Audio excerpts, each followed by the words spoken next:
दोस्तों ये याजूज माजूज का सेकंड पार्ट है, इसको ध्यान से देखें और अपने दोस्तों को शेयर करें। हजारों सालों से हर रोज, जी हाँ हर रोज, याजूज और माजूज उस लोहे की दीवार को तोड़ने की कोशिश करते हैं। जामे तिर्मिजी की सही हदीस के मुताबिक वो खुदाई करते करते उस मकाम तक पहुंच जाते हैं जहां से उन्हें सूरज की किरणें दिखाई देने लगती हैं। दीवार टूटने ही वाली होती है, सिर्फ एक परत बाकी रह जाती है, लेकिन फिर भी वो बाहर नहीं आ पाते। अगली सुबह जब वो वापस आते हैं तो वो टूटी हुई दीवार पहले से भी ज्यादा मजबूत हो चुकी होती है। आखिर ऐसा क्यों? वो कौन सा एक लफ्ज है जिसे वो हजारों साल से भूल रहे हैं? सबसे पहले समाज में फैली एक बड़ी गलतफहमी दूर कर लें। अक्सर किस्से कहानियों में सुनाया जाता है कि याजूज माजूज अपनी जबान से दीवार को चाटते हैं और वो पतली हो जाती है। ये बात अक्ल और लॉजिक के भी खिलाफ है और सही हदीस के अल्फाज भी इससे अलग है। सुनन इब्ने माजा हदीस नंबर 4080 और मुस्नद अहमद की रिवायतों में लफ्ज आया है यग़फ़िरूनहा, यानी वो उसे खोदते हैं। वो इंसान है, उनके पास औजार है, ताकत है और वो शारीरिक मशक्कत करते हैं। चाटने वाली बात शायद शिद्दत बताने के लिए मुहावरे के तौर पर इस्तेमाल हुई हो, लेकिन हकीकत यह है कि वो बाकायदा इंजीनियरिंग के साथ उसे तोड़ने की कोशिश कर रहे हैं। शाम होते होते वो दीवार इतना पतला कर देते हैं कि आर पार दिखने वाला होता है। उनका सरदार कहता है, बस बहुत हुआ, चलो वापस चलते हैं, बाकी हम कल तोड़ेंगे। लेकिन जब वो अगली सुबह वापस आते हैं तो अल्लाह के हुक्म से वो दीवार वापस जुड़ जाती है और पहले से ज्यादा सख्त हो जाती है। यहाँ एक बहुत गहरा सवाल पैदा होता है, अल्लाह ने उन्हें इतनी ताकत दी है, फिर वो कामयाब क्यों नहीं हो रहे?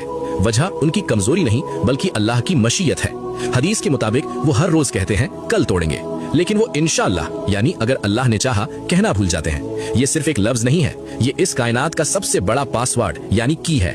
अल्लाह ये साबित कर रहा है कि चाहे कोई कितनी भी बड़ी सुपर पावर हो, चाहे लोहे को पिघलाने वाली टेक्नोलॉजी हो, जब तक इज़्ने इलाही नहीं होगा एक पत्ता भी अपनी जगह से नहीं हिल सकता।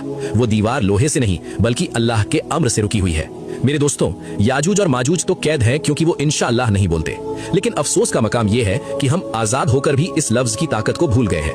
हम अपनी जिंदगी की प्लानिंग करते हैं, बिजनेस खड़ा करते हैं, शादियां तय करते हैं, लेकिन अपनी जबान से इंशाअल्लाह कहना या दिल से अल्लाह पर भरोसा करना छोड़ देते हैं। शायद यही वजह है कि हमारे काम भी दीवार की तरह वापस जुड़ जाते हैं और हमारी परेशानियां खत्म नहीं होती। कामयाबी मेहनत से नहीं, अल्लाह की तौफीक से मिलती है। लेकिन एक दिन ऐसा आएगा जब अल्लाह का वादा पूरा होने का वक्त करीब होगा।